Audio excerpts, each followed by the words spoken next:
Once dubbed as one of the most exciting prospects in world football, Leroy Sané's career has been nothing short of a roller coaster ride. From his early days at Schalke to his explosive performances at Manchester City, fans across the globe were left in awe of his talent. However, in recent times, Sané's career has hit a roadblock, leaving many to wonder what happened to Leroy Sané. When Leroy Sané burst onto the English Premier League scene 6 years ago, he seemed destined for greatness. With electrifying pace and trickery, he quickly caught the eye of Manchester City boss Pep Guardiola. As a 20-year-old, his star was on the rise, and he joined City eager to play under a manager known for getting the best out of young players. And Guardiola's faith in Sané was well placed. In his first few seasons, Sané took the Premier League by storm, drawing comparisons to the likes of Neymar and Hazard. He was instrumental in Man City's title-winning campaign in 2017-18, winning the PFA Young Player of the Season award and narrowly missing out on the Playmaker of the Season award. But despite his success on the pitch, Sané's off-field behavior became a cause for concern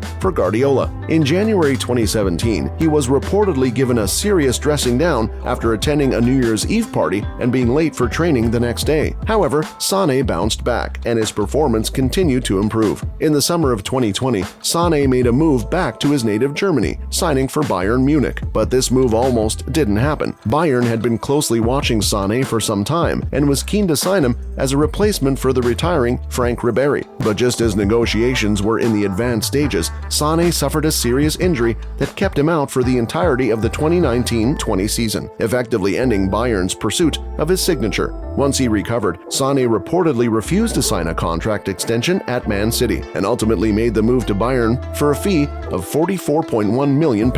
But the question remains, what happened to Leroy Sané? From his meteoric rise at Man City to his injury setback and subsequent move to Bayern, Sané's career had been anything but straightforward. Join us as we delve deeper into the highs and lows of one of football's most exciting talents. So what exactly forced him to leave the Etihad? There are a number of theories. What we all know, though, is that Guardiola was blessed with a plethora of winger options, from Raheem Sterling to Bernardo Silva, Phil Foden and Mahrez. This meant Sané was at times forced to adjust in order to be in the team. This also meant he at times could not play on his favored left side of the pitch, cutting in. When Sterling was at his best, which he was for the better times Sané was at City, he was almost undroppable when fit, and that meant Sané had to be on the bench and forced to make substitute appearances. Guardiola also questioned Sané's focus and attitude in training on several occasions. Pep was not convinced with Sané's overall work ethic, and this perhaps explains why the Spaniard never tried to get in Sané's way when he said he wanted to leave.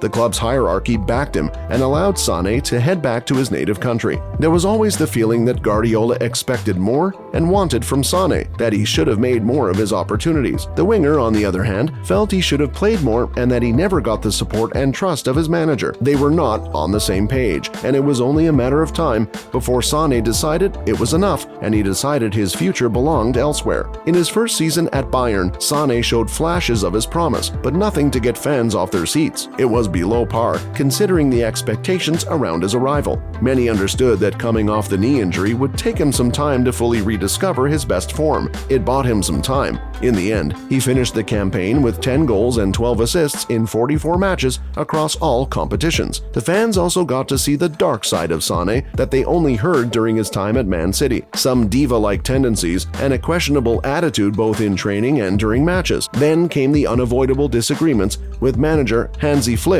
which led to question marks about his attitude and mentality, the same thing Guardiola had pointed out 2 seasons earlier. Well, it's not only Guardiola or even Flick who got frustrated with Sané's body language. Real Madrid midfielder Toni Kroos, who played alongside Sané in the German national team, questioned the winger's commitment. Sometimes you have the feeling with Leroy's body language that it is all the same whether we win or lose, Kroos said. He has to improve his body language. He's a player who has everything you need to be a world-class player, but sometimes you have to tell him he has to perform better. Sané had played mostly from the left side during his time at City, but under Flick during the 2020-21 season, he featured mostly from the right side of the attack for the Bavarians. For starters, Flick never fancied Sané. He actually preferred to sign Timo Werner or Kai Havertz at the time, but the club's sporting director, Hasan Salihamidzic, wanted Sané, and he eventually got his way. Maybe this could explain why the constants disagree. His second season, now under new manager Julian Nagelsmann, started off slow.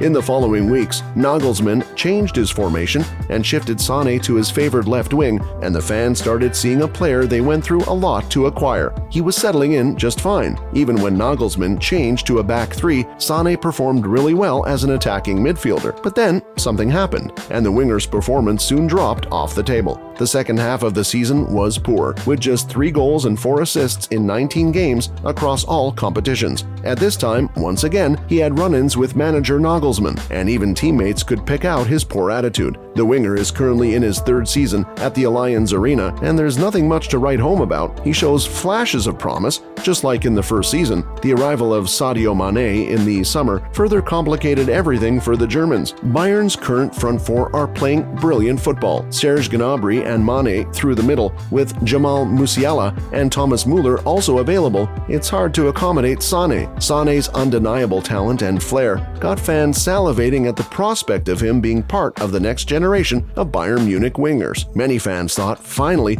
they had gotten the right person to take the mantle from Arjen Robben and Frank Ribéry. But you get the feeling he is yet to live up to his potential, and time could be running out. His attitude and focus in particular has always been an issue. While he has been good, has he been that good? Can he rediscover his Manchester City form?